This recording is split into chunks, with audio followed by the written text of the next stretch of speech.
ഈ 15 വർഷം കൂടെ ഇല്ലെങ്കിൽ 20 വർഷം കൂടെ കൂടുതൽ ലൈഫ് കിട്ടും. ജോർജോടെ ചോദിച്ചാൽ നമുക്കിനെ കണ്ടു ഇല്ല ഇപ്പം വന്നാള് എന്ന് പറയാൻ പറ്റൂല. ഫഹദിന്റെ ചില അഭിനയൊക്കെ കാണുമ്പോൾ അങ്ങനെ തോന്നാറ്. വർഷത്തിനുള്ളിൽ ഒന്നും സംഭവിച്ചില്ലെങ്കിൽ ഞാൻ വീണ്ടും കോൺട്രാക്ടർ പണി എല്ലാം എന്താ പറയാ, നമ്മള് ചില സീനൊക്കെ ചെയ്യുമ്പോൾ ടിനുപാപ്പച്ച നമ്മളിങ്ങനെ ഹരാസ് ചെയ്യും. എന്നെക്കാട്ടി കഴിവിൽ എത്രയോ പേര് ഇന്നും സിനിമക്ക് വേണ്ടി നട്ടോട്ടോടുന്ന ആൾക്കാരുണ്ട്.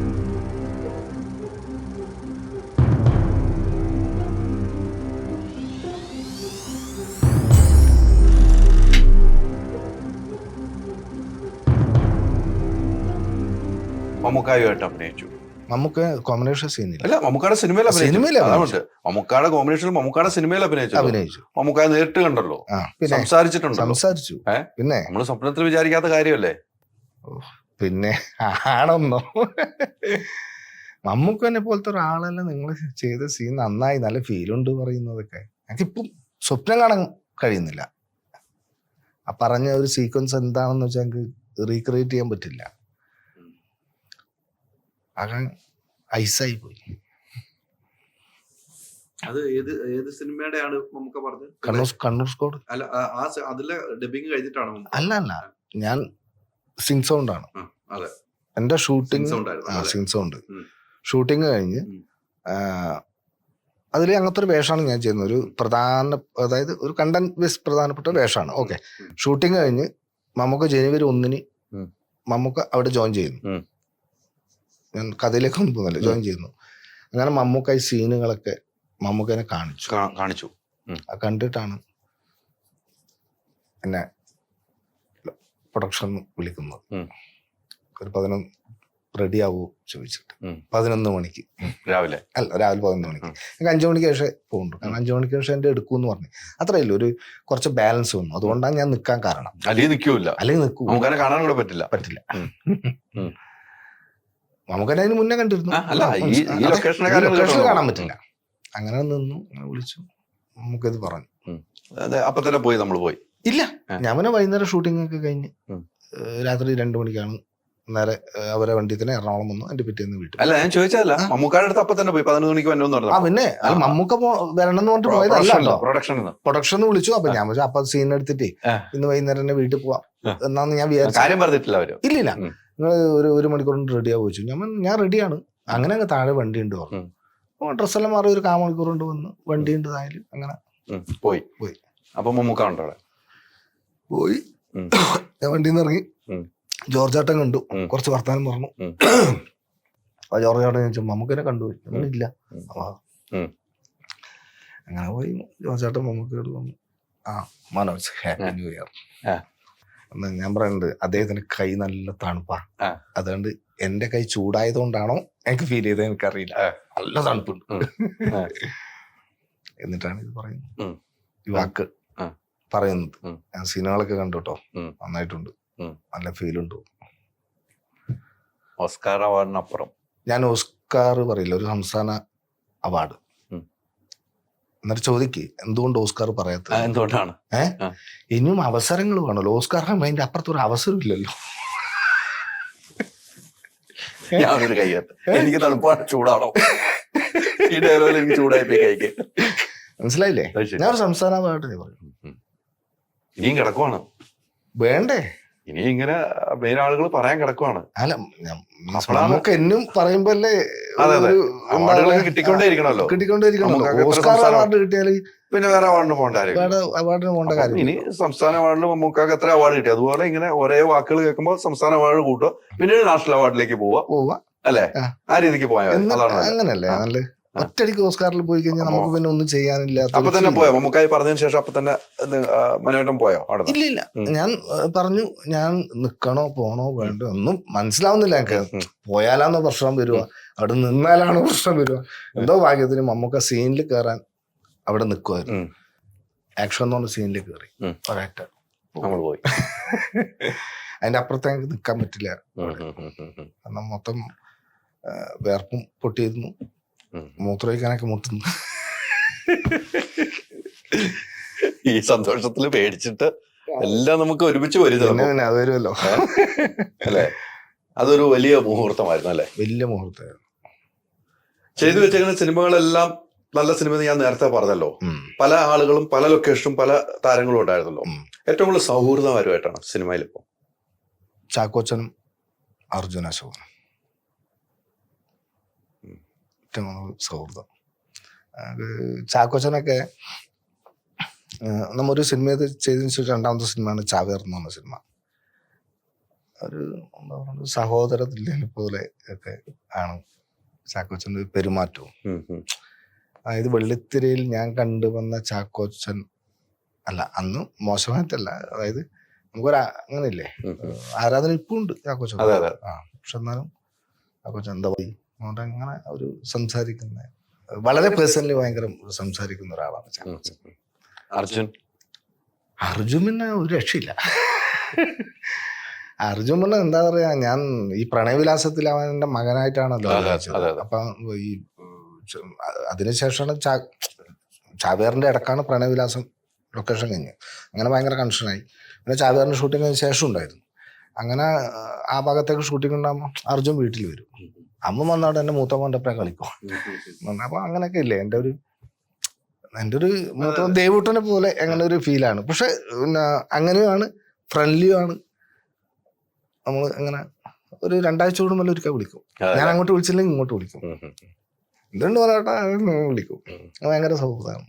ഈ രണ്ടുപേരാണ് നമ്മുടെ സിനിമയിലെ ഏറ്റവും നല്ല സുഹൃത്തുക്കൾ ഇപ്പം ജീവിതത്തിലുള്ള സുഹൃത്തുക്കൾ. എല്ലാവരും സുഹൃത്തുക്കളാണ് നമ്മുടെ, എല്ലാവരും സുഹൃത്തുക്കളാണ്. എല്ലാവരും നമ്മള് സിനിമയിൽ അഭിനയിച്ചവരും കണ്ടവരും എല്ലാം നമ്മുടെ സുഹൃത്തുക്കളാണ്. അതിന് മാറ്റമൊന്നും. പക്ഷെ ഇവരുമായിട്ട് കൂടുതൽ ആശയവിനിമയം നടത്തുമ്പോൾ അടുത്ത സുഹൃത്തായിട്ട് മാറുന്നു. പിന്നെ അല്ല, ഞാൻ ഇപ്പം അഭിനയിച്ചുകൊണ്ടിരിക്കുന്ന അപ്പം മൂവീസിന്റെ ബോബൻ സാമുവലിന്റെ പടത്തില് സൗബിൻ ഷാഹിർ, ശാന്തികൃഷ്ണ, നന്ദ പ്രമോദ്, ദിലീഷ് പോത്തൻ എല്ലാം ഉണ്ട്. അപ്പം സൗബിൻ ഷാഹിറിലും കണ്ട് വർത്താനം പറഞ്ഞു. ദിലീഷ് പോത്തൻ സാറിലങ്ങനെ പറയുമ്പം, അതായത് മുമ്പ് നമ്മ എങ്ങനെയാണ് ഇവരൊക്കെ കണ്ടാല് ഒരു സൈഡില് അങ്ങനെയല്ലേ, ഇപ്പം എന്ന് പറഞ്ഞാൽ ഭയങ്കര ഫ്രണ്ട്ലി ആയിട്ടാണ് സംസാരിക്കുന്നത്. അവരോടൊപ്പം തന്നെ ഇരിക്കാം സംസാരിക്കുന്നതൊക്കെ. അങ്ങനെ അപ്പം അതൊക്കെ ഒരു ഭാഗ്യമാണ്, ഭാഗ്യല്ലേ. പിന്നെ തീർച്ചയായിട്ടും ചാവേറിൽ വലിയ വിഷമാണല്ലോ. വലിയ വിഷമാണ്. അതെങ്ങനെയാണ് ചാവേറിലേക്ക് എത്തുന്നത്? ചാവേറിലേക്ക് എത്തുന്നത് ഞാൻ അതായത് രാജേഷ് ശർമ്മ പറഞ്ഞ ഒരാള് എന്നെ വിളിക്കുന്നു. വിളിച്ചിട്ട് പറയുന്നു, അവിടെ കുറച്ച് നാടകക്കാർ വേണം, ഒരു സിനിമ ഇങ്ങനെ അവിടെ വരുന്നുണ്ട്, ടിനു പാപ്പച്ചന്റെ സിനിമയാണെന്നോ. അപ്പം ഞാൻ ലൊക്കേഷൻ ആയതുകൊണ്ട് തന്നെ ഞാൻ എൻ്റെ സുഹൃത്തിനെ ഏൽപ്പിക്കാം, സുനിലിനെ. എന്നാ പിന്നെ എനിക്ക് നമ്പർ തരും. അപ്പൊ രാജേഷ് ശർമ്മക്ക് സുനിലിനെ അറിയാം, ഈ സുഹൃത്തിനെ. എന്നാൽ സുനിലാണ് എൻ്റെ ഓഡീഷന് കുറച്ച് പേരെ അതിലേക്ക് കൊടുത്തത്, കുറെ വേഷങ്ങൾ. അങ്ങനെ ഒരിക്കൽ സുനിൽ തളിപ്പറമ്പിലാണ് അവർ താമസം. സുനിൽ ഒരിക്കൽ തളിപ്പറമ്പിലേക്ക് അവർ വിളിച്ചു. വിളിക്കുമ്പോൾ ഞാൻ ഫ്രീ ആണ്, ഞാനും വരടെ വണ്ടി എടുത്തിട്ട് നീ ബസ്സിനൊന്നും പോകണ്ട പറഞ്ഞിട്ട് ഞാനും പോയി. പോയിട്ട് അന്ന് രതീഷ് മൂന്നാർ വന്ന എൻ്റെ അസോസിയേറ്റ് ഉണ്ട്. രതീഷ് മൂന്നാർ വന്നു. ഹലോ, അപ്പൊ തിങ്കളാഴ്ച നിശ്ചയം ഇതൊക്കെ കണ്ടിട്ടുണ്ട്. എൻ്റെ പറഞ്ഞു ഞാൻ സിനിമ കണ്ടാണ് അങ്ങനെ ഇങ്ങനെയാണ്. അപ്പൊ അങ്ങനെ കുറെ സംഭാഷണം ഇവർ തമ്മിൽ. ഞാൻ പിന്നെ പുറത്ത് നിന്നു, അവർ സംസാരിക്കട്ടെ, നിങ്ങൾ നിൽക്കണ്ടല്ലോ, പുറത്ത് നിന്നു.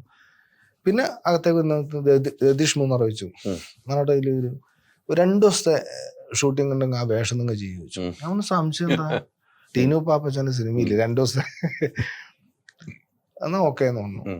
പിന്നീടാണ് വിളി വരുന്നത്, ടീനു പാപ്പച്ചനായിട്ടൊരു മീറ്റിംഗ് ഉണ്ട്, ഏത് ദിവസം സാധിക്കും. അതുകൊണ്ട് ഇന്ന ദിവസം സാധിക്കും. അങ്ങനെ ടീനു പാപ്പച്ച തളിപ്പറമ്പ് വന്നേരം ടീനു പാപ്പച്ചനെ മീറ്റ് ചെയ്യുകയും, ഇതാണ് അതിന്റെ വേഷം, നോക്കട്ടെ ഞാൻ വിളിക്കാം. അങ്ങനെയാണ് അതിന്. പക്ഷെ എന്തിനൊക്കെ താടി ഉണ്ടായിരുന്നില്ല. LLB എന്നുള്ള സിനിമയിൽ താടി എല്ലാം ഒഴിവാക്കിയത്. പിന്നീട് ചോദിച്ചാൽ താടി ഒന്ന് വെക്കണം, അങ്ങനെ താടി വെച്ചു. പിന്നെ അതൊരു മീറ്റിംഗ് ഉണ്ടായി, അതിൽ പോയി കുറച്ച് തടിക്കണം എന്നൊക്കെ പറഞ്ഞു. അതായത് ഇന്നേരം ഞാൻ കുറച്ച് എക്സസൈസിൽ എടുത്തിട്ട് കുറച്ച് സ്ലിം ആയി. അപ്പം ഇത് പോരാ പറഞ്ഞു. അതാണ് ഫുഡ് അടിച്ചാലുള്ള വയറ് തടിയിലാക്കി. അങ്ങനെയാണ് അതിലത്തേക്കുള്ള ഒരു എൻട്രി വരുന്നത്. നല്ലൊരു വേഷം ചെയ്യാൻ പറ്റി. നല്ലൊരു വേഷം ചെയ്യാം. 2 ദിവസം എന്നുള്ള ദിവസം വിളിച്ചത് അതിലും കൂടുതലേക്ക് ആയിപ്പോയി. 75 ദിവസമായി. 2 ദിവസം എന്ന് പറയുന്നത് ഫുൾ ദിവസമായി മാറി. സിനിമയുടെ ഫുൾ കഥാപാത്രത്തിലേക്ക് എത്തേണ്ട വന്നു. അത് വലിയ ഭാഗ്യമല്ലേ? പിന്നെ ഭാഗ്യാന്നാണ്, എക്സ്പീരിയൻസ് വേണം. നമ്മുടെ ഓരോ ഡയറക്ടർ ഓരോ തരത്തിലാണ്. നമ്മൾ അതിനൊക്കെ നിന്ന് കൊടുത്താലേ വഴങ്ങി കൊടുത്തു കഴിഞ്ഞാല് അത് നമുക്ക് ഓരോന്ന് പഠിക്കാൻ പറ്റും. ടിനു പാപ്പച്ചന് മറ്റൊരു സംഭവമാണ്. അതെ അതെ, പിന്നെ തീർച്ചയായും ആണല്ലോ. നല്ല കഴിവുള്ള ഡയറക്ടർ അല്ലേ? ഓ, നല്ല ഭയങ്കര എക്സ്പീരിയൻസ് ആണ് ദീർഘവീക്ഷണമുള്ള ആളല്ലേ? വർക്ക് ചെയ്തത്. കാരണം അതിനൊരു പ്രോസസ് ഉണ്ട്, സിനിമയിലൊക്കെ ഒരു പ്രോസസ് ഉണ്ട്. ആ പ്രോസസ്സിലേക്ക് നമ്മൾ എല്ലാം നിന്ന് കൊടുത്താൽ മതി. നല്ല വഴക്കൊക്കെ പറയും. പിന്നെ ഈ ഡയറക്ടർ അങ്ങനത്തെ സാർ ഒന്നും ഇഷ്ടമല്ല, തിരിച്ചും വഴക്ക് പറയാം. അപ്പൊ അങ്ങനെ നമ്മള് എന്താ പറയാ, നമ്മള് ചില സീനൊക്കെ ചെയ്യുമ്പം ടിനുപാപ്പച്ച നമ്മളിങ്ങനെ ഹരാസ് ചെയ്യും. അത് നമ്മൾ തിയേറ്ററിൽ നിന്ന് വന്നോണ്ട് തന്നെ ആ ട്രീറ്റ്മെന്റ് നമുക്ക് അറിയാം. ദേഷ്യം പിടിപ്പിക്കും. അപ്പൊ ഇത്തരം ദേഷ്യം പിടിപ്പിക്കലിലാണ് ആ ഉദ്ദേശ സീനിന്റെ ആ ക്യാരക്ടർ മറ്റൊരു തരത്തിലേക്ക് പുറത്തേക്ക് വരും. ഒരു ട്രീറ്റ്മെന്റ് ആണ്. തിയേറ്ററിലൊക്കെ അങ്ങനെ ഉണ്ടാവാറുണ്ട്. അപ്പൊ ഇങ്ങനെ ദേഷ്യം പിടിക്കും. അപ്പൊ നമുക്കും ദേഷ്യം വരുമല്ല. അല്ലാണ്ട് ഇങ്ങനെ നൈറ്റ് എല്ലാം ഉറക്കം കഴിഞ്ഞാൽ പിന്നെ ഞങ്ങൾക്കത് പോരാ, അങ്ങനെ എന്നാ ചെയ്യ് നമുക്ക് മീൻസ് ഇന്നലെ ആ സമയത്ത് നമുക്കൊരു കിളി പോയ സമയമായിരുന്നു. മനസ്സിലാവും. പുലർച്ചെ മാത്രല്ല, മൊത്തം കിളി പോയ അവസ്ഥയായിരുന്നു. കാരണം സിനിമ കണ്ടാൽ മനസ്സിലാവും കിളി പോണം എങ്ങനെയാണ്. അങ്ങനെ ചെയ്ത് കഴിഞ്ഞാല് ആടാ ഇതേ കണക്ക് ഒരു സാധനം തരുമെങ്കിൽ ഇതിന്റെ ബിൽഡപ്പ് ഷോട്ട് എടുക്കുന്നത്. അങ്ങനെയൊക്കെയാണ് അതിന്റെ പരിപാടികൾ പറഞ്ഞത്. അതും ഈ പറയാതെ സിനിമ കണ്ടറിയാം എന്താണെന്നുള്ളത്. ഞാൻ കണ്ടില്ല. അത്രയും വലിയ സിനിമയുടെ ഭാവം എന്നുള്ളത് സിനിമ കാണുമ്പോഴാണ് ഒന്നും കൂടെ നമ്മൾ മനസ്സിലാക്കുന്നത്. ഞാനാണ് ഇത് ചെയ്തു വെച്ചേക്കണത് അല്ലേ? കഴിവുള്ളതുകൊണ്ട് തന്നെ അല്ലേ മനോഹട്ട ഇപ്പോഴും ഒരു വരവ് തുടങ്ങിയ ആ യാത്ര ഇപ്പോഴും നിൽക്കുന്നത് അങ്ങനെയല്ലേ? അതെ, അല്ല കഴിവ് മാത്രം ഉണ്ടായ പോലെ അല്ല, തിരിച്ചറിയേണ്ട ആളും കൂടെ വേണ്ടേ? നമുക്ക് കഴിവ് ഏതൊരാളും. ഇപ്പൊ ഞാൻ പറയാം, ഒരു പക്ഷേ ഞാൻ എപ്പം വിശ്വസിക്കുന്ന കാര്യമാണ്, എന്നെക്കാട്ടി കഴിവിൽ എത്രയോ നല്ല നടന്മാർ ഇന്നും ഇതിനു വേണ്ടിയിട്ട് നട്ടോട്ട് ഓടുന്ന ആൾ. തീർച്ചയായിട്ടും ഞാൻ ഇപ്പൊ അങ്ങനെയാണ് വിശ്വസിക്കുന്നത്. ആ തരത്തിലാണ് ഞാൻ വിശ്വസിക്കുന്നത്. എന്നെക്കാട്ടി കഴിവിൽ എത്രയോ പേര് ഇന്നും സിനിമക്ക് വേണ്ടി നട്ടോട്ടോടുന്ന ആൾക്കാരുണ്ട്. പക്ഷെ അത് തിരിച്ചറിയുന്ന ഒരു സംവിധായകൻ ഉണ്ടാവണം. ഒരു പക്ഷെ സെന്നായിരിക്കും നമ്മളെ തിരിച്ചറിഞ്ഞ ആദ്യത്തെ സംവിധായകൻ എന്ന് പറയാം. ചെറിയ ചെറിയ വേഷങ്ങൾ എല്ലാവരും തിരിച്ചറിഞ്ഞിട്ടുണ്ട്, അതല്ല ഞാൻ പറയുന്നത്. ഇത്രയും വലിയ വേഷം ഇയാൾക്ക് ചെയ്യാൻ സാധിക്കും എന്ന് മനസ്സിലാക്കുന്ന സെന്ന കിട്ടിയാണ് അല്ലേ? അതെ അതെ. അതിന് മുന്നേ ചെറിയ ചെറിയ വേഷങ്ങൾ അഭിനയിച്ചിട്ടുണ്ട്. ആൻഡ്രോയിഡ് കുഞ്ഞപ്പല്ലുണ്ട്, കപ്പേളയിലുണ്ട്, ഓട്ടോറിക്ഷയിൽ പറഞ്ഞ കണക്ക് നല്ല വലിയ വേഷമാണ്. അങ്ങനെ ഒരു സംഭവം ഉണ്ടല്ലോ. അവിടെ ഒന്നും പ്രേക്ഷകർ തിരിച്ചറിഞ്ഞില്ല. അവിടെ ഒന്നും പ്രേക്ഷകർ തിരിച്ചറിഞ്ഞില്ല. തിങ്കളാഴ്ച നിശ്ചയമാണ് പ്രേക്ഷകർ തിരിച്ചറിഞ്ഞത്. പ്രണയവിലാസത്തോടു കൂടെ ഒന്നും കൂടെ ഉറപ്പിച്ചു. നമ്മളെ സ്റ്റാൻഡ് ഉറപ്പിച്ചു. നമ്മൾ ഈ മണ്ണ് എനിക്കും യോജിച്ചതാണെന്ന് ഉറപ്പിച്ചു. അവിടെ നമ്മൾ കൃഷി ചെയ്താൽ മതി. 100 വിളയെ നമുക്ക് വിളയിച്ചെടുക്കണം. എടുക്കാൻ പറ്റും. അതാണ് ഞാൻ പറഞ്ഞ ഉദാഹരണം. അത് മനസ്സിലായി. എടുക്കണം, നിങ്ങൾ എടുക്കാം എന്ന് പറയും. എടുക്കണം, ഞാൻ എടുക്കണം എന്ന് പറയുന്നത്. ഞാൻ എടുക്കണം. വെറുതെ കുത്തിരുന്ന പോരാ, പണിയെടുക്കണം. ഈ സിനിമയിൽ ഇപ്പൊ എത്തിയതിനു ശേഷം ഇപ്പം തിങ്കളാഴ്ച വെച്ചാൽ കഴിഞ്ഞു, പല സിനിമകൾ വെച്ചു. ഈ നമ്മളെ ക്യാരക്ടറെ കുറിച്ച്, നമ്മൾ ചെയ്തു വെച്ച ക്യാരക്ടറെ കുറിച്ച് നമ്മുടെ സുഹൃത്തുക്കളാണെങ്കിലും, എടാ മനോജ നീ ആ ചെയ്ത് എനിക്ക് ഇന്ന ആളെ പോലെയൊക്കെ തോന്നുന്നു, എനിക്ക് ഭയങ്കര സന്തോഷമായി എന്നൊക്കെ പറഞ്ഞിട്ടുണ്ടാവുമല്ലോ. അത് ഏതെങ്കിലും താരത്തെയോ അല്ലെങ്കിൽ ആരെങ്കിലും ഉപമിച്ചുകൊണ്ടാണോ പറഞ്ഞിരിക്കുന്നത്? അല്ല. ഇപ്പം പറയാൻ ഒരു ചേട്ടന് ഇപ്പൊ അങ്ങനെ ഉണ്ടല്ലോ, നമ്മളെ അടുത്ത് നിൽക്കുന്ന ആൾക്കാർ ഇപ്പം എൻ്റെ സുഹൃത്തായ ആൾക്കാർ പറഞ്ഞിട്ടുണ്ട്, നീ സത്യം ഇങ്ങനെ അഭിനയിക്കുന്നു ഇപ്പം മനസ്സിലാവുന്നു, ഇങ്ങനെയൊക്കെ ചെയ്യുന്നത് നമുക്ക് ഇപ്പം മനസ്സിലാവുന്നത്. അതായത് അവർ അത്ഭുതത്തോടു കൂടിയാണ് അതിനെ നോക്കി കാണുന്നത്. അപ്പൊ ഞാൻ തിരിച്ചു പറയുന്ന വെച്ചാൽ മനസ്സിലാക്കാൻ വൈകി പോയതാണ്. എനക്ക് സംശയമൊന്നും ഉണ്ടായില്ല. എനിക്ക് അങ്ങനെയൊക്കെ പറയും. എനിക്ക് സംശയമൊന്നും ഉണ്ടായില്ല എന്ന് പറയും. അത് നല്ല മറുപടിയാണ് അല്ലേ? പിന്നെ എനിക്ക് സംശയമൊന്നും ഉണ്ടായില്ല. എനിക്ക് കിട്ടിയില്ലായിരുന്നു അവസരം. എനിക്കിപ്പോ കിട്ടിയപ്പോ എനിക്കറിയായിരുന്നു. അത് സിമ്പിളാണ്. എനിക്കറിയായിരുന്നു. ഇപ്പൊ നാട്ടില് കല്യാണങ്ങള് ഇതിനൊക്കെ ഇപ്പൊ കൂടുതൽ വിളികളൊക്കെ ഉണ്ടാവുമല്ലോ. പണ്ട് വിളിക്കാത്തവരും ഇപ്പൊ വിളിക്കുന്നുണ്ടല്ലോ. അല്ലേ? കുടുംബത്തിൽ നേരം ഉണ്ടാവും. എല്ലാം ഉണ്ട്. നമ്മളെ ഒഴിച്ചുവിടാൻ പറ്റാത്ത ഒരാളായില്ലേ? അല്ല, ഞാൻ ഈ മേഖലയിൽ ഞാനും അങ്ങനെ അനുഭവിച്ചിട്ടുള്ളതുകൊണ്ട് ഞാൻ അങ്ങനെയൊക്കെ ചോദിക്കും. പണ്ട് നമ്മളെ കല്യാണം വിളിക്കാൻ പോലും മടിയുള്ള കുടുംബക്കാരുണ്ടാവും. പക്ഷെ ഇപ്പൊ നമ്മുടെ ഡേറ്റ് നോക്കിയിട്ട് കല്യാണം വെക്കുന്ന കുടുംബക്കാരിലേക്ക് മാറും. ഡേറ്റ് നോക്കി വെക്കാൻ കഴിയില്ല. പക്ഷെ എല്ലാ കല്യാണത്തിനും സുഹൃത്തുക്കൾ ഉണ്ടാവും. നമ്മൾ വന്നമെന്ന് അവർക്കൊരു അത് അവരുടെ ഒരു സന്തോഷമാണ്. പിന്നെ എന്റെ സുഹൃത്താണ് സമയമുണ്ടെങ്കിൽ പോവാറുമുണ്ട്. എവിടെ വിളിച്ചാലും ഞാൻ സമയമുണ്ടെങ്കിൽ പോവാറുണ്ട്. ഉദ്ഘാടനങ്ങള് മാക്സിമം ഉദ്ഘാടനങ്ങൾ നാടമുറിച്ചിലെ ഉദ്ഘാടനത്തിനാണ് ഞാൻ സെലക്ട് ചെയ്യുക. നാടമുറിച്ചിൽ സെലക്ട് ചെയ്യുക. നാടമുറിച്ചിൽ ഉദ്ഘാടനം അതൊക്കെ പറയും. മറ്റേ മാക്സിമം ഒഴിവാക്കും. എന്നാലും മറ്റേതെന്ത്, അതായത് ഒരു പരിപാടി ഉദ്ഘാടനം ചെയ്യണം എന്നെല്ലാം പറഞ്ഞ് മൈക്കിന് മുമ്പ്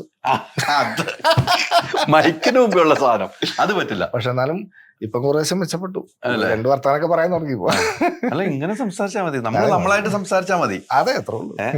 ഈ സഭാകമ്പം വലിയ പ്രശ്നം എല്ലാവർക്കും, സഭാകമ്പം വലിയ പ്രശ്നമാണ് എല്ലാവർക്കും. പക്ഷെ നമ്മൾ സ്വയം മാറണം. അതെ, മാറണം. പക്ഷെ സഭാകമ്പം എനിക്കുണ്ട്. ഇപ്പം ഒരു ലൊക്കേഷനിലേക്ക് ഷൂട്ടിങ്ങിന് പോയാലും അത് ഇന്നാവാനെ കുറിച്ച് സമയം എടുക്കും. പിന്നെ തീർച്ചയായിട്ടും അത് ചിലപ്പോൾ ഒരു ദിവസമൊക്കെ വേണ്ടി വരും. അങ്ങനെ ഇന്നായി കഴിഞ്ഞാൽ പിന്നെ അതിൻ്റെ മുകളിലായിരിക്കും കളി. അത് ഇന്നാവണം. എനിക്കൊരു പ്രശ്നമാണ്. അതായത് എന്ത് എന്നൊരു സംഭവമില്ലേ, അത് ശരിയാണ്.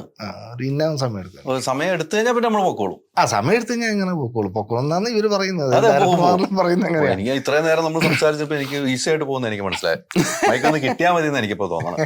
നമ്മൾ കയ്യിൽ ആ മൈക്ക് കിട്ടുമ്പോൾ നമ്മുടെ കൂടെ ഒരാളുണ്ടെങ്കിൽ നമ്മൾ ഈസി ആയിട്ട് പോകും അല്ലേ? ഇങ്ങനെ സംസാരിക്കാം. അപ്പൊ ഞാനിപ്പം അങ്ങനെ സംസാരിക്കണം എന്തായെന്ന് വെച്ചാല് ഇങ്ങനെ അവരോടായിട്ട് ഇങ്ങനെ സംസാരിക്കുവാണ്.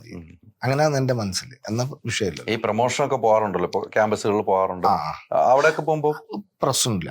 നമുക്കൊരു വിഷയം ഉണ്ടല്ലോ സംസാരിക്കാൻ. നമ്മുടെ സിനിമയെ കുറിച്ചൊരു വിഷയം ഉണ്ടല്ലോ അവിടെ എന്ന് പറഞ്ഞാൽ ആ വിഷയം നമ്മൾ ഉണ്ടാക്കേണ്ടതല്ലേ. ഉദ്ഘാടനത്തിന് മുമ്പ് ഉണ്ടാക്കണ്ടേ? ആ സ്ഥാപനത്തെ കുറിച്ച് പഠിക്കണം, അതിനെ കുറിച്ച് പറയണം, ഓർമ്മ വേണത്. അതൊക്കെ വലിയ ഭാരമായിട്ട് നമുക്ക് തോന്നും. ഞാനും ക്യാമറയ്ക്ക് പിന്നിൽ നിന്ന് വന്നവനാണ്. ഞാൻ ക്യാമറയ്ക്ക് മുമ്പിലല്ല വന്നത്. എനിക്കും ഈ പറഞ്ഞ പോലെ ക്യാമറയ്ക്ക് പിന്നിൽ നിന്ന് ഇവര് ചെയ്യുന്ന പോലെ ജോലി ചെയ്ത് വന്നവനാണ്. പിന്നെ എന്റെ ഒരു അധ്വാനവും എന്റെ ഒരു ഫാഷനുമാണ് ഇങ്ങനെ വരാൻ കാരണം. അതല്ലേ സൗണ്ട് എന്നല്ലേ പറഞ്ഞേ? ഏത്? അല്ല, ഞാൻ ആദ്യം ഒരു വീഡിയോ കാസറ്റ് ലൈബ്രറിയിൽ തുടങ്ങുന്ന ജീവിതം. പിന്നീട് ഗൾഫിൽ പോയി പ്രവാസിയായിട്ട് ജീവിക്കുന്നു 5 വർഷം. പിന്നീട് തിരിച്ചു വന്നിട്ട് നമ്മളൊരു കേബിൾ ടിവിയിൽ ന്യൂസ് ചാനൽ തുടങ്ങുന്നു. ഞാനും എന്റെ സുഹൃത്ത് മരിച്ചുപോയ ബെന്നിയുമായിട്ട് ന്യൂസ് ചാനൽ തുടങ്ങുന്നു. അങ്ങനെ ന്യൂസ് ചാനലിൽ ഇരിക്കുമ്പോഴാണ് ന്യൂസ് വായിക്കാൻ ആൾ വരാതെ ഇരിക്കുമ്പോൾ നമ്മൾ ന്യൂസ് വായിക്കാൻ നിർബന്ധനാകുന്നു. ആദ്യം ബെന്നി നിർബന്ധനാകുന്നു. നമ്മളെ ആരും തോപ്പിക്കില്ല അലി, ഞാൻ വായിക്കാന്നൊരു ബെന്നി കയറി ആദ്യം ന്യൂസ് വായിക്കുന്നു. പിന്നീട് അത് നമുക്കും പ്രചോദനമാകുന്നു. അങ്ങനെയാണ് ഞാൻ ജീവിതത്തിലേക്ക് തുടങ്ങുന്നത്. അല്ലെങ്കിൽ ഞാൻ ഫ്രണ്ടിൽ വരില്ല. അപ്പൊ എനിക്ക് ഏറ്റവും കിടപ്പാട് എന്റെ നാട്ടുകാരുടെ, എന്റെ തൊടുപുഴയിലുള്ള എന്റെ ജന്മനാട്ടിലെ എന്റെ സുഹൃത്തുക്കളും മരിച്ചുപോയ ബെന്നിയും, അങ്ങനെ കുറച്ച് പേരുണ്ട് എന്റെ കൂടെ നിന്ന്. ഡൈസ് ആണെങ്കിലും താരിഷ് ആണെങ്കിലും, പേരെടുത്ത് പറയാൻ ഒത്തിരി പേരുണ്ട്. പ്രദീപ് ബദർ എന്ന് പറഞ്ഞപ്പോൾ അവൻ സിനിമാ ക്യാമറമാനാണ്. അങ്ങനെ കുറെ പേരുണ്ട്. അപ്പം ആ ഒരു യാത്ര ഞാൻ പിന്നെ എനിക്കറിയാം, എനിക്ക് ക്യാമറയുടെ മുമ്പിൽ വരാമെന്ന് ഞാൻ വിശ്വസിക്കുന്നു. പിന്നെ ഇന്ത്യ വിഷനിൽ ക്യാമറമാനി വരുന്നു. അവിടെ ഞാൻ റിപ്പോർട്ടിങ്ങിലേക്ക് മാറുന്നു. അത് നമുക്കൊരു ധൈര്യം. ഇപ്പൊ ഞാൻ ആരെ കിട്ടിയാലും ആരുടെ മുമ്പിൽ ഇരുന്നാലും എനിക്ക് ഇന്റർവ്യൂ ചെയ്യാൻ എനിക്കൊരു മടിയില്ല. എനിക്ക് സ്റ്റഡി ഇപ്പൊ നമ്മള് ഇങ്ങനെ ഇരുന്ന് സംസാരിക്കണ്ടല്ലോ, അതായത് ഇത് സംസാരമാണ്. ഞാൻ ഇന്റർവ്യൂ ഞാൻ പറയുന്നില്ല. അപ്പം ഇതുപോലും നിങ്ങൾ എന്റെ ആദ്യം ഇന്റർവ്യൂ എടുത്ത് നോക്കിയാൽ മനസ്സിലാവും. ഞാൻ എത്രയോ ഇന്റർവ്യൂസ് തിങ്കളാഴ്ച നിശ്ചയത്തിന്റെ സമയത്ത് ഒഴിവാക്കിയിട്ടുണ്ട്. ഇതെങ്ങനെ ബിഹേവ് ചെയ്യണം എന്നൊക്കെ അറിയില്ല. പിന്നീട് കൊറോണ സമയം കൂടെ ആണല്ലോ. പിന്നീട് എന്ന് വെച്ചാല് ഇന്റർവ്യൂസ് കൂടുതൽ കാണാൻ തുടങ്ങി. ഇതെങ്ങനെ ഓരോരാളുടെ വ്യത്യസ്ത തരത്തിലായിരിക്കുമല്ലോ. അങ്ങനെ ഞാനൊരു തീരുമാനമായി, സംസാരിക്കുക ഇതന്നെ ഇന്റർവ്യൂ. അതാണ് നല്ലതും. സംസാരിക്കുക, അല്ലാണ്ട് ഒരുപാട് സാഹിത്യം പരിപാടി ഇതൊന്നല്ല. നമ്മളിങ്ങനെ ചുമ്മാ ഇങ്ങനെ സംസാരിക്കുക. അങ്ങനെയാണ് ഇതൊക്കെ. പിന്നെ ഇന്റർവ്യൂസ് കണ്ടപ്പോൾ എനിക്ക് വേറെ ഒരു ഹരം തോന്നി. ഞാൻ അതെ മുന്നേ ഉള്ള നടന്മാരുടെ ഇന്റർവ്യൂസ് കാണാൻ തുടങ്ങി. ഒരുപാട് അനുഭവം ഉണ്ടല്ലോ സിനിമയായിട്ടില്ലേ, അവരെ ജീവിതമായിട്ടുള്ള അനുഭവം പഠിക്കാലോ. അവര് കടന്നു പോയത് വേറെ വഴിക്കായിരിക്കും. അത് പഠിക്കാൻ വേണ്ടി ഞാൻ ഇന്റർവ്യൂസ് ഒരു തവണ ഒന്നല്ല, 2-3 തവണ ഒരു ഇൻട്രസ്റ്റീവായ സാധനം 3 തവണയൊക്കെ ഇന്റർവ്യൂ ആണ്. അവരെ സിനിമയുമായി ബന്ധപ്പെട്ടുള്ള ഒരുപാട് അനുഭവവും അവരുടെ ജീവിതാനുഭവവും അനുഭവം ഏറ്റവും കൂടുതൽ വേണ്ടത് അല്ലേ. നമ്മൾക്ക് അങ്ങനെയില്ലേ, ഇപ്പം എല്ലാവരും പോകുന്ന വഴിയിലൂടെ, എല്ലാവരും പോകുന്ന വഴിയാണല്ലോ വഴി എന്ന് പറയുന്നത്. അതെ അതെ. ആ വഴിയിലൂടെ പോയി കഴിഞ്ഞാൽ കേട്ട കാഴ്ചകളെ ഉണ്ടാവും. എടാ ഞാൻ ഇങ്ങനെ ആ വഴിയിലൂടെ പോയി, ആ പോകുന്ന സമയത്ത് വലിയൊരു മരം ഉണ്ടായിരുന്നു, അപ്പുറത്തൊരു റോസാപ്പൂ ഉണ്ടായിരുന്നു. കേട്ട കാഴ്ചകൾ നമ്മൾക്ക് കാണാം അല്ലേ? നമ്മൾ പുതിയ വഴിയിലൂടെയാണെങ്കിലോ കുറച്ച് ബുദ്ധിമുട്ടുണ്ടാവും, മുള്ളുണ്ടാവും, അതുണ്ടാവും, ഇതുണ്ടാവും. പക്ഷെ പുതിയ കാഴ്ചകൾ കാണാം. എനിക്കതാ ഇഷ്ടം. അല്ല, നമ്മൾ വഴി വെട്ടിപ്പോണം. വെട്ടിപ്പോണം. വഴി തെളിച്ച് ആരും തരില്ല. നമ്മൾ വഴി വെട്ടി തെളിച്ചു പോയാലാണ് നമുക്ക് വിജയമുള്ളൂ. അല്ല, തെളിച്ച ആൾക്കാർ അതുപോലെ നമ്മൾ കണ്ട കാഴ്ചകളെ കാണും, അല്ല കേട്ട കാഴ്ചകളെ, പുതിയ കാഴ്ചകൾ, ആരും പറയാത്ത കാഴ്ചകൾ കാണാനല്ലേ. നമുക്ക് കണ്ടറിവ് വേണം, കേട്ടറിവിലും കൂടുതൽ അല്ലേ? അല്ലേ? അത് തന്നെയാണ്. കറക്റ്റാണ് പറഞ്ഞത്. അങ്ങനെ തന്നെ കണ്ടറിവിലും കേട്ടറിവിലും പോയവനാണ് ഞാനും. സുഖല്ലേ? പിന്നെ അല്ലെങ്കിൽ ഞാനിവിടെ ഇരിക്കാൻ പറ്റുമോ? എനിക്ക് ഒത്തിരി അതുപോലെ എൻ്റെ സുഹൃത്തുക്കളെ എൻ്റെ കൂടെ ജോലി ചെയ്ത് എൻ്റെ കൂടെ ഞാൻ വീഡിയോ ഷൂട്ടിങ്ങിന് പോകുമായിരുന്നു. അപ്പോൾ ലൈറ്റ് അടിക്കാമെന്ന് ഒത്തിരി സുഹൃത്തുക്കളുണ്ട്. അവരൊക്കെ ഇപ്പോൾ വലിയ പൊസിഷനിലായിട്ടുണ്ട്. ഷിയാമി, ഇവിടെ ഒരു ലാലേട്ടൻ്റെ ഒക്കെ പരസ്യം ചെയ്യുന്ന ഒരു പയ്യനുണ്ട്, നമ്മുടെ നാട്ടുകാരൻ. അവരെല്ലാവരും അവരെല്ലാവരും ഇപ്പോഴും സൗഹൃദമുണ്ട്. അതല്ലേ? അതാണ്. അല്ല, സൗഹൃദം നിലനിർത്തുക പറഞ്ഞാൽ അതാണ് ഏറ്റവും വലിയ കാര്യം. ഫൈസൽ എന്നാണ് ലാലേട്ടനൊക്കെ വെച്ച് അവൻ എത്രയോ ആർട്ട് ഫിലിം ചെയ്തെന്ന് അറിയോ? കഴിഞ്ഞതിന്റെ മുമ്പിൽ തോന്നുന്ന ബിഗ് ബോസിൽ അവനായിരുന്നു ഡയറക്ഷൻ, ലാലേട്ടന്റെ സീൻ ഡയറക്ഷൻ.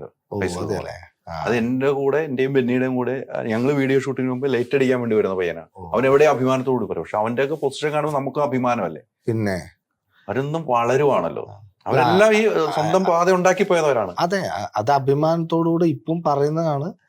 നിങ്ങളെ പറയുന്ന ആളുടെ വളർച്ച എന്ന് പറയുന്നത് ഇപ്പോഴും ഞാൻ ലൈറ്റ് അടിക്കാൻ പോയതാളാന്ന് പറയുന്നതാണ്. അതെ, തീർച്ചയായും അല്ലേ? അങ്ങനെയാണല്ലോ നമുക്ക് ജീവിതം. അല്ല, നമ്മളാരും ഒന്നും കൊണ്ട് വരുന്നതല്ലോ. ഒന്നുമല്ല, നമ്മൾ ആരും ഒന്നും പഠിച്ചിട്ടില്ല. ഇപ്പോഴും പഠിച്ചുകൊണ്ടിരിക്കും. ഞാൻ ഇപ്പോഴും ഓരോ ആളുകളുടെ അഭിമുഖം എടുക്കാൻ പോകും, ഞാൻ അവരെ കുറിച്ച് പഠിക്കുവാണല്ലോ. ഞാൻ എന്താണ് ചോദിക്കേണ്ടത്, ചോദിച്ചാൽ ഇഷ്ടപ്പെടുമെന്ന് ചോദിക്കും. അവർക്ക് ഇഷ്ടപ്പെടുന്നുണ്ടെന്ന് എനിക്കറിയില്ല. പക്ഷെ നമുക്കിങ്ങനെ സംസാരിച്ചു പോകുമ്പോൾ എല്ലാം ഇഷ്ടപ്പെട്ടു പോവുകയും ചെയ്യും. എനിക്ക് തോന്നുന്നു നമ്മൾ പല സ്ഥലങ്ങളിൽ വഴി സംസാരിക്കാറുണ്ട്. നമ്മൾ കഴിഞ്ഞ ദിവസം കണ്ടപ്പോഴാണ് എനിക്ക് നിങ്ങളുമായിട്ടൊന്ന് ഇരിക്കണം, അവനായിട്ട് നമുക്കൊന്ന് ഇരിക്കണം, നമുക്ക് കുറച്ച് കാര്യങ്ങൾ സംസാരിച്ച് പോകണമെന്ന് പറഞ്ഞത് അല്ലേ?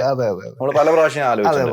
അപ്പൊ ഇവിടെ നമുക്ക് കുറച്ച് മനസ്സ് തുറക്കാൻ പറ്റിയെന്നാണ് എനിക്ക് തോന്നുന്നത്. നമുക്ക് പറയാനാണെങ്കിൽ ഒത്തിരി പറഞ്ഞുകൊണ്ട് പോവാം. ജീവിതത്തിൽ ഇനിയുള്ള ഒരു ആഗ്രഹം ഉണ്ടല്ലോ. ഒത്തിരി 15 സിനിമകൾ അഭിനയിച്ചു, എനിക്ക് ഇന്ന സംവിധായകന്റെ കൂടെ ഒന്ന് അഭിനയിക്കണം, അങ്ങനെ നോക്കേണ്ട ആരായിരിക്കും? അല്ല, അങ്ങനെ ഒരു ആളുടെ സമയത്തിലല്ല പറയുന്നത്. ഇപ്പം ലിജോ ജോസ് പല്ലിശ്ശേരിയുടെ സിനിമയിൽ അഭിനയിക്കാൻ താല്പര്യമില്ലാത്ത ആരും ഉണ്ടാവില്ല. അങ്ങനെ ഒത്തിരി സംവിധായകരുണ്ട്, താല്പര്യമില്ല ഒത്തിരി സംവിധായകരുണ്ട്. അങ്ങനെ ഇപ്പൊ ദിലീഷ് പോത്തൻ എന്ന് പറഞ്ഞ ആളെ സംവിധാനത്തിൽ നമുക്ക് സിനിമ കാണുന്നുണ്ട്. അങ്ങനെ ഒത്തിരി ആൾക്കാരുണ്ട്. അങ്ങനെ പറഞ്ഞു കഴിഞ്ഞാൽ ഒരുപാട് എന്താ പറയാ, അത് നോട്ട് ചെയ്ത് വെച്ചതുണ്ട്, അത് വായിക്കേണ്ടി വരും. എല്ലാം മനസ്സിൽ കിടക്കുന്നുണ്ട്. പിന്നെ അപ്പം ഞാൻ ഈ തിങ്കളാഴ്ച നിശ്ചയം കഴിഞ്ഞ് ദിലീഷ് പോത്തൻ ഈ സിനിമ കണ്ടു എന്ന് ഞാൻ അറിഞ്ഞതിന് ശേഷം ഞാൻ ദിലീഷ് പോത്തനെ ഒരു വിളിച്ചിരുന്നു. ഞാൻ ഇന്നാളാണ്, മനസ്സിലായി. അപ്പൊ ഞാനിപ്പം ഷൂട്ടിങ്ങിന് പോയപ്പോ ഞാനന്ന് വിളിച്ചിരുന്നു. എനിക്കറിയാം, നമ്മളന്ന് രാത്രി 7 മണിക്ക് വിളിച്ചതല്ലേ. അപ്പൊ ഞാൻ മനസ്സിലായി, നോട്ട് ചെയ്തിട്ടുണ്ട്, എപ്പം വിളിക്കും. ഇനിയിപ്പോ ഞാൻ ഒരു ചാൻസ് തരണേ ചോദിക്കേണ്ട കാര്യമില്ല അല്ലേ? നമ്മുടെ ക്യാരക്ടർ എന്താന്ന് നമ്മുടെ കൊടുത്താൽ അതെന്ത്ര ഭദ്രമാക്കുന്നു അവർക്ക് തിരിച്ചറിവുണ്ടായല്ലോ. അതാണല്ലോ ഏറ്റവും ഉള്ളത്. ഇപ്പൊ നിങ്ങൾ ഒരുമിച്ച് അഭിനയിക്കുകയും ചെയ്യുകയാണല്ലോ. ഇനി ഒന്നും കൂടെ വഴി ശരിക്കും വെട്ടി അല്ലേ? ഈ പുതുതലമുറകളാണല്ലോ ഇപ്പം കൂടുതലും സിനിമയിൽ, യുവാക്കളാണല്ലോ. അങ്ങനെ നോക്കുമ്പോൾ ഒത്തിരി യുവാക്കൾ ഇപ്പൊ സിനിമയിൽ, അപ്പൊ മനോവേട്ടനൊക്കെ ഒരു പ്രായം കഴിഞ്ഞിട്ടാണ് സിനിമയിലേക്ക് വരുന്നത് അല്ലേ? ഇപ്പൊ പുതുതലമുറയിൽ ഒത്തിരി പേര് സിനിമയിൽ അഭിനയിക്കുന്നത്. അവരുടെ ഒരു അഭിനയം ആരുടെയാന്ന് നമ്മൾ മാർക്ക് ചെയ്തിട്ടുണ്ട്, ജഡ്ജ്മെന്റ് ചെയ്തിട്ടുണ്ട്. അവരുടെ അഭിനയത്തിൽ മികവ് കാണിക്കുന്ന എല്ലാവരും അതെ. പക്ഷെ നമ്മുടെ മനസ്സിൽ ഒരാളുണ്ടല്ലോ, അദ്ദേഹം ചെയ്ത വേഷം കൊള്ളാലോ, അങ്ങനത്തെ ഒരു വേഷം എനിക്ക്, അദ്ദേഹം ചെയ്ത പോലെ ഒരു വേഷം എനിക്ക് ചെയ്താൽ കൊള്ളാന്ന്, അങ്ങനെ ഏതെങ്കിലും ആക്ടറെ ഓർക്കുന്നുണ്ട്? അങ്ങനെ പ്രത്യേകിച്ച് അങ്ങനെ ഒരാളായിട്ട് പറയാൻ പറ്റൂല. അങ്ങനെ ഓരോ സിനിമ കാണുമ്പോഴും പലതരത്തിലും അങ്ങനെ ഉണ്ടാവുമല്ലോ. അപ്പം അങ്ങനെയൊക്കെ ഉണ്ട്. ഇപ്പം വന്ന ആള് എന്ന് പറയാൻ പറ്റൂല. ഫഹദിന്റെ ചില അഭിനയൊക്കെ കാണുമ്പോ അങ്ങനെ തോന്നാറുണ്ട്. അത് ഇപ്പം വന്ന ആളല്ല, വന്ന ആളാണ്. ഫഹദിന്റെ അഭിനയം കാണുമ്പോ ഞാൻ ഒന്ന് നോട്ട് ചെയ്യാറുണ്ട്. അയാള് അതിന് എന്താണ് ഒരു ക്യാരക്ടറിന് വേണ്ടി ചെയ്യുന്നത് അതൊക്കെ നോട്ട് ചെയ്യാറുണ്ട്. അല്ലാണ്ടും ഒരുപാട് ആളുണ്ട്. ഇപ്പം ഞാൻ പറയും, ഇപ്പം കഴിഞ്ഞ 3 സിനിമയിലൊക്കെ ഒരുപാട് ആൾക്കാർ ഉണ്ട്. ഇപ്പം കൊത്തയായാലും ആർട്ടിക്സ് ആയാലും രാമേന്ദ്രൻ ബോസിലൊക്കെ പുതിയ ആൾക്കാർ ഇല്ലാന്ന് അങ്ങനെ ഒരു 5 പേരിലുള്ള കളിയാണ്. പുതിയ ഒരുപാട് ആൾക്കാർ അതിൽ വന്നിട്ടുണ്ട്. ഈ സിനിമ കിട്ടിയില്ലായിരുന്നെങ്കിൽ, സിനിമയിൽ ഇപ്പൊ തിങ്കളാഴ്ച നീച്ച പോലെ സിനിമയിൽ എത്തി, ഓട്ടോറിക്ഷ പോലെ സിനിമയിൽ എത്തിയില്ലായിരുന്നെങ്കിൽ വീണ്ടും പരിശ്രമം തുടരുമായിരുന്നു? അല്ല, ഞാൻ നേരത്തെ പറഞ്ഞത് ജോലി മതിയാക്കിയല്ലോ. 5 വർഷമല്ലേ ടാർജറ്റ്. 5 വർഷം വരെ ഓടുമായിരുന്നു അല്ലേ? 5 വർഷം വരെ ഓടും. 5 വർഷത്തിൽ പ്ലസ് 1 വർഷം കൂടെ കൂട്ടിനി. കാരണം തിങ്കളാഴ്ച നിശ്ചയം അഭിനയിക്കുകയും അതിൻ്റെ ഒരു റിസൾട്ട് എന്നോട് ഡയറക്ടർ പറയുകയും കൊറോണ ബാധിച്ചിട്ട് 2 വർഷം പോവുകയും ചെയ്തപ്പം പ്ലസ് 1 വർഷം കൂടെ കിടക്കട്ടെ എന്ന് തീരുമാനിച്ചിരുന്നു. അങ്ങനെ 6 വർഷമാണ് തീരുമാനിച്ചത്. 6 വർഷത്തിനുള്ളിൽ ഒന്നും സംഭവിച്ചില്ലെങ്കിൽ ഞാൻ വീണ്ടും എൻ്റെ പ്ലംബിങ്ങും കോൺട്രാക്ടർ പണി എല്ലാം മറ്റേ കുപ്പായം എടുത്തിടും. കോൺട്രാക്ടറിന്റെ കുപ്പായം ഇടും. കാറ് മാറ്റിയിട്ട് ഒന്നും കൂടെ വെസ്പ ഒരെണ്ണം കൂടെ ഒരു സ്കൂട്ടറും കൂടെ വേണം. അപ്പം അങ്ങനെ ആകുമ്പോൾ ഒരു സ്കൂട്ടറും കൂടെ അങ്ങനെ ആകുമ്പം ഇപ്പില്ല കാറില്ലേ, അത് മാറ്റിയിട്ട് കുറച്ചും കൂടി വലിപ്പില്ല ഒരു കാറ് വാങ്ങും. സാധനങ്ങളെല്ലാം കൊണ്ടുപോകാൻ അല്ല, എപ്പോഴും സമൂഹത്തിൽ അങ്ങനെയില്ലേ, നമ്മള് ഇങ്ങനെയൊക്കെ ആകുമ്പോഴാണ് മോശമില്ല എന്ന് പറയുന്നൊരു അവസ്ഥയും കൂടി ഉണ്ടല്ലോ. അത് ഞാൻ ആലോചിക്കാതെ വാങ്ങും. ഇപ്പല്ല, മനസ്സിലായില്ലേ? പിന്നെ അങ്ങനെയല്ല, എൻ്റെ പണി ഞങ്ങൾക്ക് തിരിച്ച് 5-6 വർഷം കഴിഞ്ഞാലും തിരിച്ച് കിട്ടുന്നൊക്കെ ഉറപ്പുണ്ട്. കാരണം ഞാൻ ജോലി ചെയ്യുന്ന സമയത്ത് തന്നെ ഞാൻ പറയാം, ഞങ്ങൾക്ക് പാഷനാണ്. അങ്ങനത്തെ ഒരു അഭിപ്രായങ്ങൾ ഉണ്ട്. മനോജാന്ന് പണിയെടുക്കുന്ന ഒന്നും നോക്കണ്ട, അത് കൊടുത്താൽ മതി, ബാക്കിയെല്ലാം അവൻ ചെയ്തോളൂ. അത് വലിയൊരു ഇതാണ് കേട്ടോ. ഒരു പണി നമ്മൾ ഏൽപ്പിക്കാൻ, ഒരു പുതിയ വീട് വെക്കാണ്, മനോജന്റെ കൊടുത്താൽ നമ്മൾ പിന്നെ തിരിഞ്ഞു നോക്കണ്ട, അത് ചെയ്ത് വൃത്തിയായിട്ട് അന്ന് വലിയ പൈസയും മേടിക്കില്ല. പൈസയൊക്കെ വാങ്ങും. അല്ല, വലിയ പൈസ മേടിക്കില്ല, അങ്ങനെയും പറയുമല്ലോ. അതെ, പൈസയൊക്കെ വാങ്ങും. വലിയ പൈസ എന്നുള്ള കാര്യം എടുത്തു പറയാം എല്ലാവരും. അതല്ല ഞാൻ പറയുന്നത്, മനോജനെ ഏൽപ്പിച്ചാൽ മതി, ബാക്കി അവൻ നോക്കിക്കോളും. പക്ഷെ അവന് കുറച്ച് പിടിവാശിയുണ്ട്, ഇതിങ്ങനെ നടക്കണം എന്നില്ല, അത് ചെയ്തു കൊടുക്കണം, അതൊന്ന് ചെയ്തു കൊടുക്കും. ഞാൻ അങ്ങനെ അവർക്ക് സൗകര്യത്തിനനുസരിച്ചിട്ടൊന്നും ഞാൻ ചെയ്യില്ല. എനിക്കൊരു രീതിയുണ്ട് പണിയെടുക്കുന്നത്. അപ്പം ആ രീതിക്ക് ഞാൻ പറയുന്നത് വെച്ചാൽ, നിങ്ങൾക്ക് 15 വർഷം കൂടെ ഇല്ലെങ്കിൽ 20 വർഷം കൂടെ കൂടുതൽ ലൈഫ് കിട്ടും ഇങ്ങനെ ചെയ്താൽ. അങ്ങനെ ചെയ്യേണ്ട, നമ്മൾക്ക് ഇങ്ങനെ മതി പറഞ്ഞാൽ നിങ്ങൾ വേറെ ആൾ കൊണ്ട് പണിയെടുപ്പിച്ചുകൊണ്ട് ചെയ്യാനും പോകും. സിനിമയിൽ പിടിവാശി പിടിക്കാൻ പറ്റില്ലല്ലോ. ഇല്ല, പിടിവാശി പിടിക്കാൻ പറ്റില്ല. അങ്ങനെ പിടിവാശി പിടിക്കുക, മറ്റേല് പിടിവാശിയല്ല. കാരണം നമ്മൾ ചെയ്ത വർക്കാണ്. നമ്മൾ ചെയ്ത വർക്കാണ് അത്. അതില്ലേ, ഒരു വീട് കെട്ടുന്ന പറഞ്ഞാൽ അവന്റെ ജീവിതത്തിന്റെ സ്വപ്നമാണ് തീർച്ചയായിട്ടും ആ വീട്. അപ്പം ആ സ്വപ്നത്തിൽ നമ്മൾ അവനെ മീൻസ് ഷോപ്പിംഗ് ആക്കിയിട്ട്, ഷോപ്പിംഗ് കൊണ്ട് മനസ്സിലായില്ലേ, അത് കുറഞ്ഞ മേടിച്ച് കൊടുത്തിട്ട് മേടിച്ചിട്ട് നമ്മൾ കുറെ പൈസ ഉണ്ടാക്കില്ല. അവനുണ്ട്, അവനെന്തെങ്കിലും വിചാരിച്ചോട്ടെ, ഞാൻ ചെയ്യുന്ന വർക്കായിട്ട് അവിടെ കാണണം. തിരിച്ചറിയൽ ഒരു പക്ഷെ 10 വർഷം കഴിഞ്ഞാലായിരിക്കും. ആ 10 വർഷം കഴിഞ്ഞിട്ട് എനിക്ക് അറിഞ്ഞാൽ മതി, അത്രേ ഉള്ളൂ. ലാലേട്ടൻ്റെ കൂടെ അഭിനയിക്കുന്നത്, അഭിനയിക്കാൻ അതായത് കിട്ടിക്കഴിഞ്ഞാൽ എങ്ങനെ അഭിനയിക്കുന്നതിലൊരു പ്രശ്നം ഭയങ്കരമായിട്ടുണ്ട്. അങ്ങോട്ട് എത്താൻ ഒരു റൂട്ടായിട്ടില്ല. അങ്ങോട്ട് എത്താൻ റൂട്ടായിട്ടില്ല. അഭിനയിക്കണമെന്ന് താല്പര്യമുണ്ട്, പക്ഷെ അഭിനയിക്കാൻ കിട്ടിക്കഴിഞ്ഞാലും നമ്മൾക്ക് അത് സാധിക്കുമോ എന്നുള്ളൊരു പ്രശ്നമുണ്ട്. കാരണം വിറച്ചു പോകില്ലേ കോമ്പിനേഷൻ സീൻ അല്ലേ. അതായത് മമ്മൂക്കൻ്റെ കൂടെ കോമ്പിനേഷൻ സീനില്ല പറഞ്ഞത്. ഈ കോമ്പിനേഷൻ സീൻ കിട്ടിയാൽ ഞാനത് ആലോചിക്കുന്നത് എങ്ങനെ ചെയ്യും. ചിലപ്പോൾ സാധിക്കുമായിരിക്കും കേട്ടോ.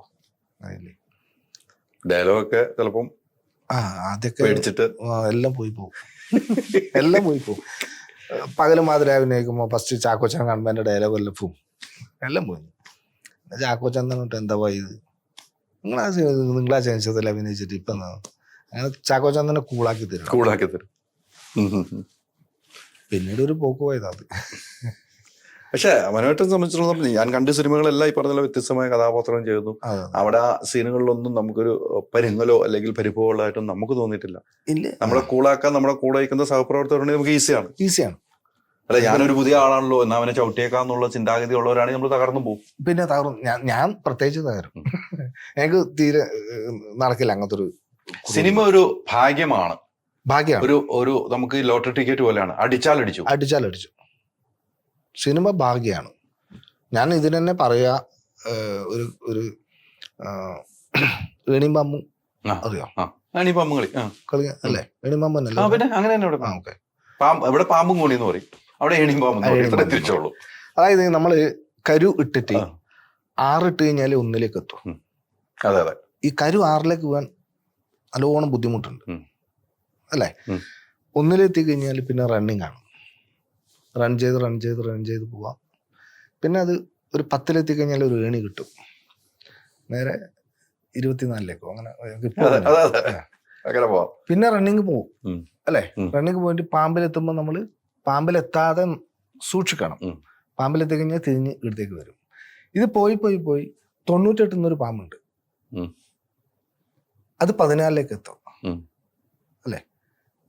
ഇത് 100 കടന്ന ആളാണ് മമ്മൂട്ടി ലാലേട്ടൻ. എന്റെ ഗ്രാഫ് മനസ്സിലായി. ഇത് 100 കടന്ന ആളാണ് മമ്മൂട്ടി ലാലേട്ടൻ. അവർക്കിനും പാമ്പൊന്നും പുതുക്കാനോ പറ്റില്ല. അപ്പം നമ്മൾ ഈ പോകുന്ന സമയത്ത് നമ്മൾ വളരെ സൂക്ഷിക്കണം. നമ്മൾ അതിന് വേണ്ടി ചെയ്യണം, കാര്യങ്ങൾ ചെയ്യണം. പിന്നെ അങ്ങനെയില്ലേ, ഈ തെങ്ങിന്റെ മുകളിൽ കയറുമ്പോൾ അതിന്റെ മുകളിൽ എത്തിക്കഴിഞ്ഞാൽ ഒരു കാഴ്ച കാണും. അപ്പൊ ആ കാഴ്ചയെല്ലാം കണ്ടിട്ട് അവിടെ തന്നെ ഇരുന്ന് പോയാലോ? നമ്മൾ അവിടെ തന്നെ ഇരിക്കും. ഈ റണ്ണിങ് നടക്കില്ല. ഏതെങ്കിലും പാമ്പ് വന്ന് പുതിഞ്ഞിട്ട് താഴെ കൊണ്ടെത്തിക്കും. നമ്മളവിടുന്ന് ഇറങ്ങണം, ഭൂമിയിലേക്ക് ഇറങ്ങണം, മണ്ണിൽ ചവിട്ടണം, എന്നിട്ട് നടക്കണം. മറ്റൊരു തെങ്ങും കയറിയിട്ട് മറ്റൊരു കാഴ്ച കാണുമ്പോഴാണ് മറ്റൊരു കാഴ്ച കാണും അല്ലേ? എന്നിട്ട് ഇറങ്ങണം അല്ലേ? വേണം. അപ്പൊ എപ്പം മണ്ണിന്ന് ആണ് മണ്ണിൽ ഉറച്ചു നിൽക്കണം. കാഴ്ച കാണണം. അപ്പൊ മറ്റൊറ്റ കാഴ്ചയില്ല കാണോ? അവിടെ വെച്ചാൽ അവിടുന്ന് ഞാൻ അതിന്റെ മുകളിലെത്തിടാ ഏനി എന്ന് ഇറങ്ങാണ്ട് അതുകൊണ്ട് ഇവിടെ നിൽക്കഴിഞ്ഞാല് അതിന്റെ മുകളിൽ കിടക്കും. അല്ലേ? ഉറപ്പാണ്. ഇറങ്ങണം, ഭൂമിയിലേക്ക് ഇറങ്ങണം, എന്നിട്ട് റൺ ചെയ്യണം. എല്ലാം കിടന്നോട്ടെ. അല്ല, അത് റൺ ചെയ്യണ സമയം നടക്കട്ടെ. അതാണ് എന്റെ രീതി.